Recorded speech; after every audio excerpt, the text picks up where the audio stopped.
So I want to go over education, the Department of Education, and what they're doing to distract you from something that I really want to go over.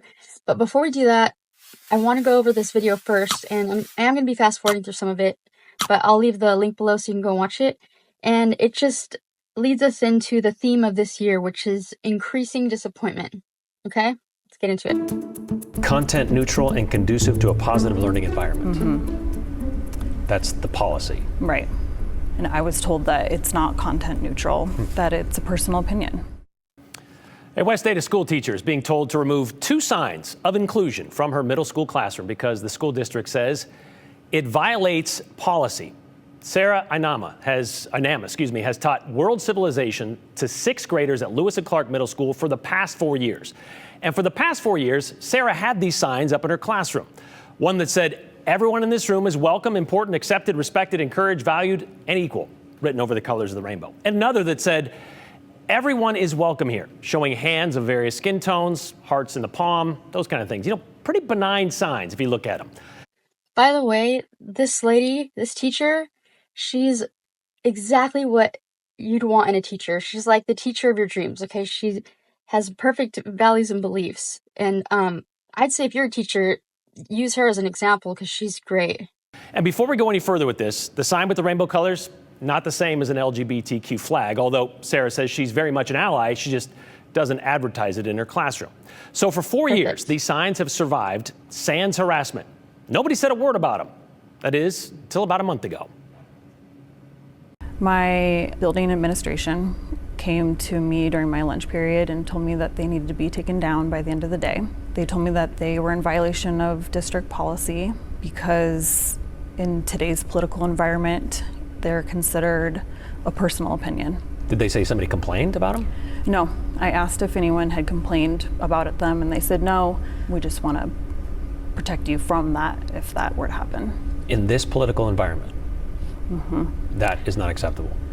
Yeah, I was told a couple things, that everyone is welcome here is not something that everybody believes. So that's what makes it a personal opinion. You were told this?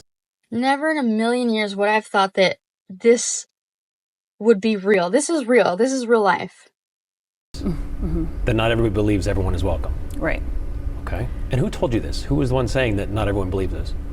My building administration and district personnel. Face to face, they told you this? What was your response to that? Because I was told to take it down by the end of the day, I did so.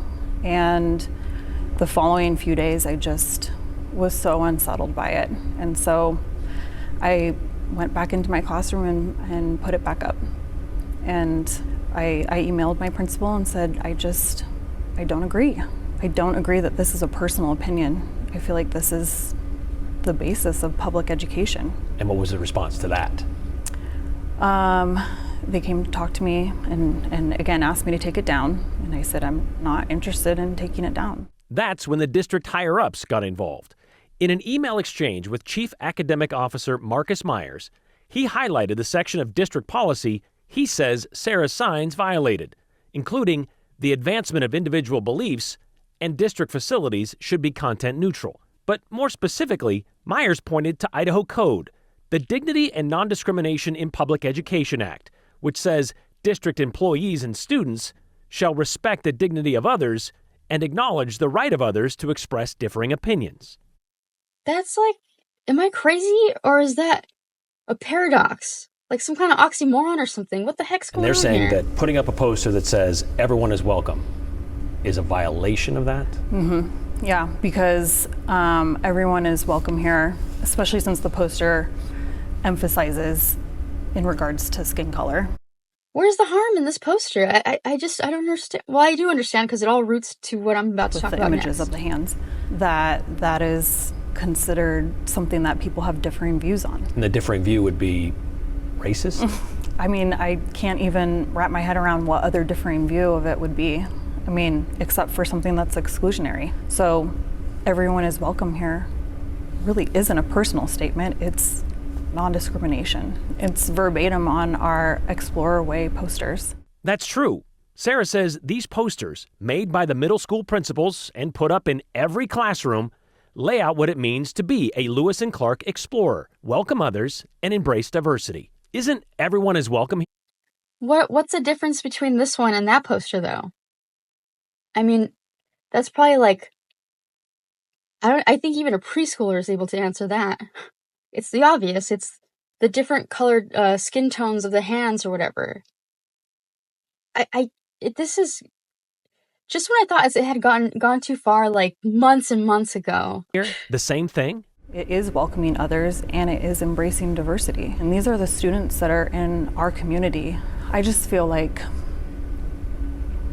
as a teacher, and I feel like probably a lot of teachers share this sentiment, I would do anything to protect my students. I love all of them unconditionally.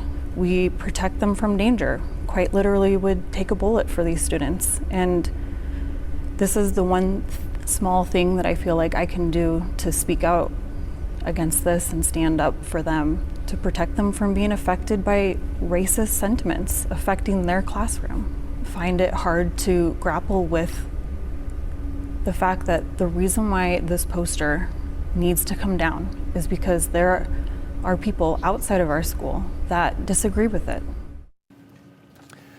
Sarah. That was so beautifully said. She said she loves every single one of her students. That's amazing. Like, I've always been so thrown off by how teachers are like not treated as well, or like they don't get paid as much. It's just mind blowing. But I'm gonna go ahead and leave a link to that at the bottom. So Department of Education, I do want to get into this next, is totally, it's very at the top of Donald's priority list, right? And it's because, simply, whether you disagree with me or not, well, mostly, of course, he's trying to benefit for his wealthy donors and his buddies or whatever, his conservative friends, himself and his small group of, his personal close group. It's just so crazy. And it's absolutely only benefiting the rich, and it's leaving us poor people, or even middle class, everybody else who isn't somebody he approves of. If you're not a billionaire, then you're basically being left out stranded when it comes to like schools and everything. He doesn't care, okay? If you don't own a school, if you can't afford to go to a private school, sorry, he's just sitting around hoping you'll get a disease and die. It is absolute segregation to the fullest. It's segregation of the education system, which is mind-blowing. I cannot even believe this. And it's keeping us from opportunities, like depending on what zip code you're in and your income level. Literally, you're being judged by those two things, okay? And this is Donald's modern way of reinforcing, basically, like, he's reinforcing, like, class and racial divisions without having to explicitly say, we want to keep these groups down. We want to keep certain groups down. Okay, this is his just way of saying it, where he's like putting up all kinds of tricks. He's pulling rabbits out of hats and stuff, so you don't look over there and see all the fucked up things that are going on. And the way, okay, so you may not feel this way. If you don't agree with this already by now, then I know that this sounds awful, and it sounds like you're just gonna go against it right away, but you're brainwashed. It's as simple as that. Because you're probably thinking, oh no, he just wants us to be able to pick schools. Like, the way he fools you is that he'll say things like school choice,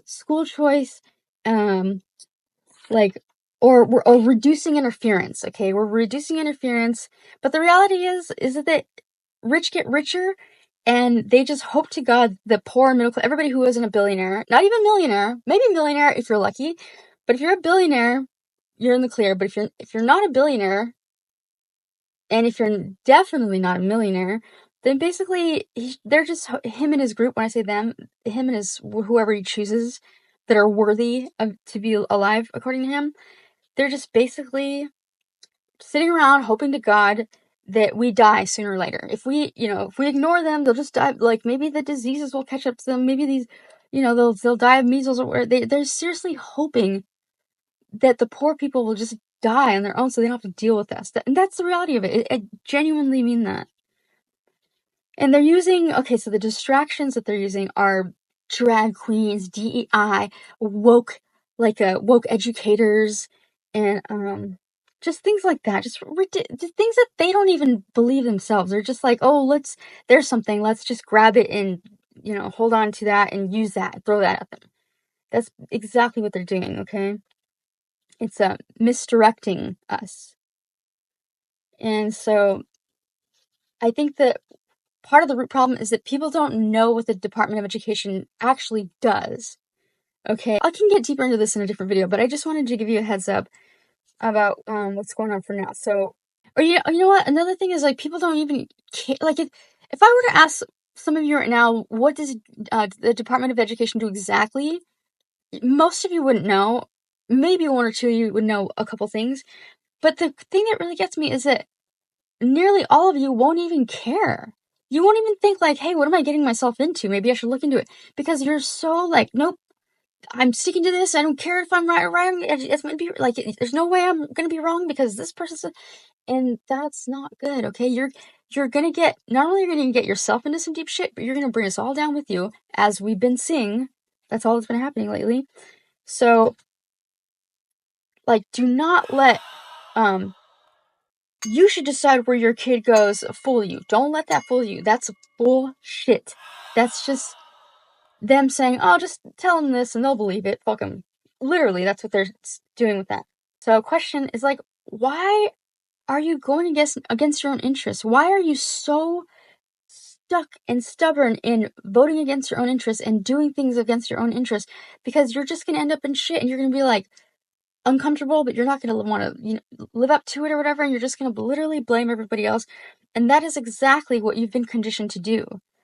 Like, and it's the worst part. So the worst part is that when this actually does hurt you, you've already been conditioned at this point, okay? You've been conditioned to blame other people, which is, of course, the Democrats, the fucking libtards, the woke people, who else? The fucking, whoever. Immigrants. It's like the same bullshit. Biden. It's just like the same fucking things. You're just gonna blame it on one of those, and then you feel justified, and there you can sleep better at night. And that's just, it's just fucking bullshit, okay? That's not how the world works. That's not how you should be going about things. Okay? And, okay, let's just get into some of these other videos really quick. Boy, 5 days in, a month in, you've had quite a ride already. Absolutely. So to the question there from Senator Schumer, why'd you take the job? Let's start with that. I'll tell you why. I'll tell you exactly why. Because Donald and his team were like, who do we know that we can get to do and say whatever we want her to say or them to say, and for a small price? Somebody who doesn't have any morals and who's possibly had like some kind of like sexual assault or some kind of related case against, I know, Linda McMahon. She'll do anything for a buck. She'll sure as hell. She has no morals. She's had sex crimes or whatever. Easy. So that's why you'll notice real easily she's clearly acting. She's always been a bad actress. She's never really liked to be in the acting part of the worldwide wrestling or whatever. And it continues. I mean, she's a bad actress. You can tell she's like, I'm just doing what I'm trained to do, but I'm trying really hard to make it believable. Just watch. Well, if you think about the fact that the Department of Education was actually set up in 1980, and we've spent $1 trillion since then to educate students in our country, and we've seen scores continually decline. We're clearly not doing something right. And so what President Trump wants to do is to take the... Now, I will admit, because I did my homework here, unfortunately, because I thought she was exaggerating with what she's about to say, I was like, oh God, but I looked it up, and unfortunately, she is saying, everything she's saying is true. It is true, but the very unfortunate part about that is that that's going to only add more to you feeling justified, like, oh, she's right, see, she's right, that means she's, but no.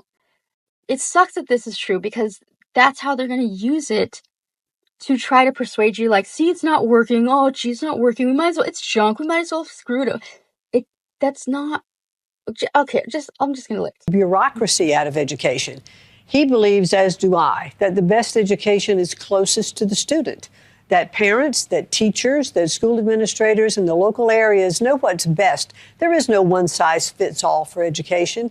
And what I hope the Education Department will be able to do as we are paring down and preparing to turn over all control to the states, is that we can provide them with tools to help them. We can provide them with research. We can give them information.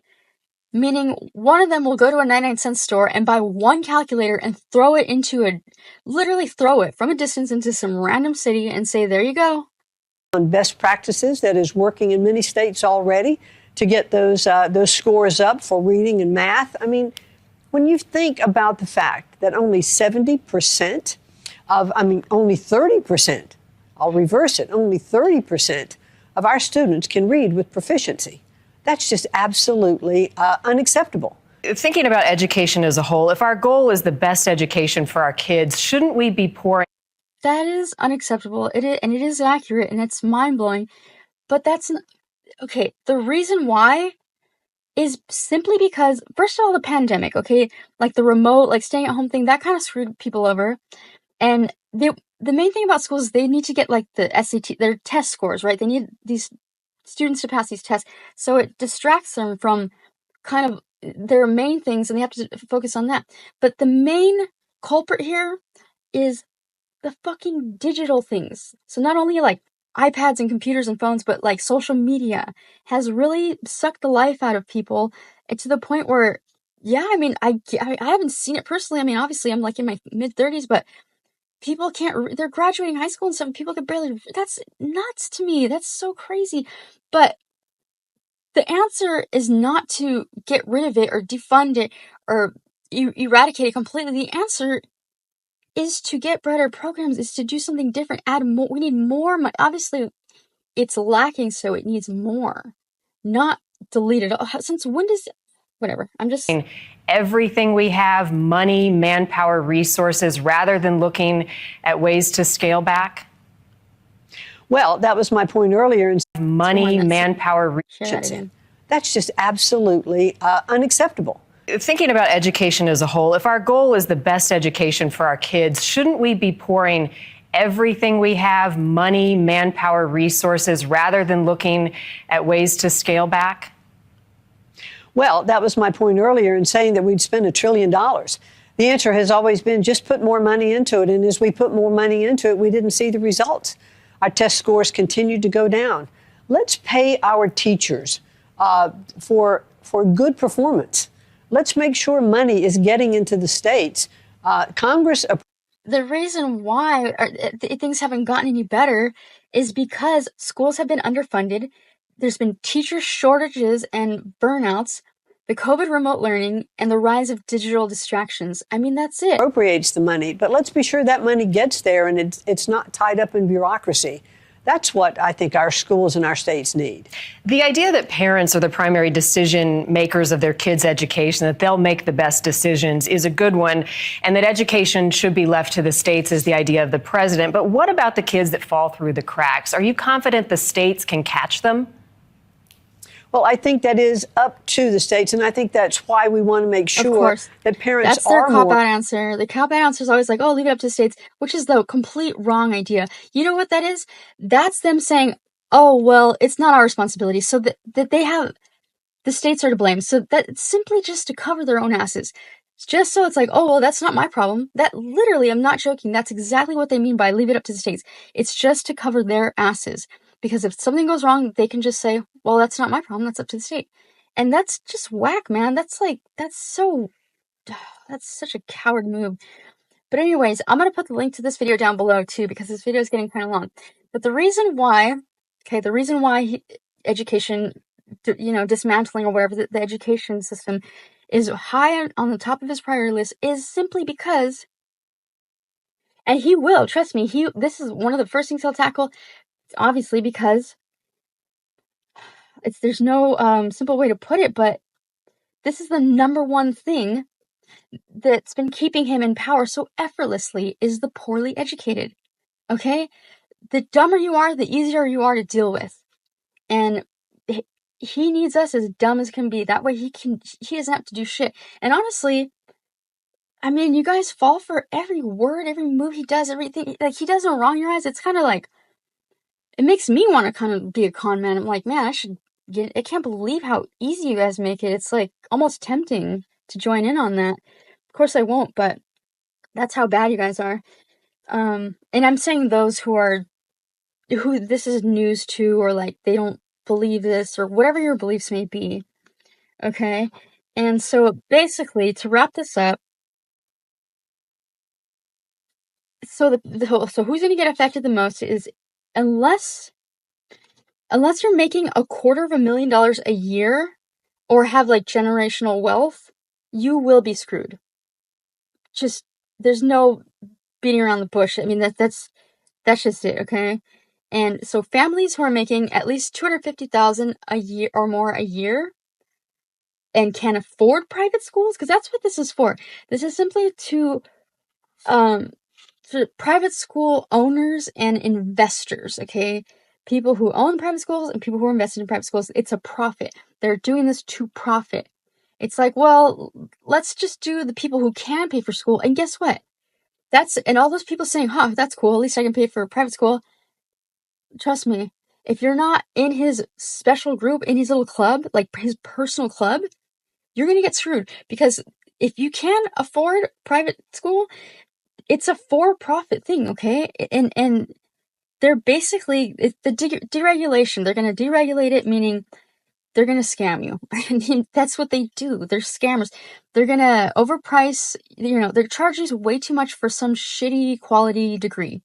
Like some low quality degree or some fake, it might even be a fake degree. They're going to overcharge you for just bullshit. And trust me, a lot of you will fall for it.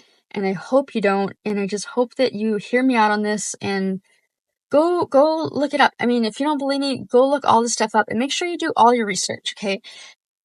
Doing your research doesn't mean just read a headline here or there on only these things that you look, oh wait, I don't trust these people. That's not research, okay?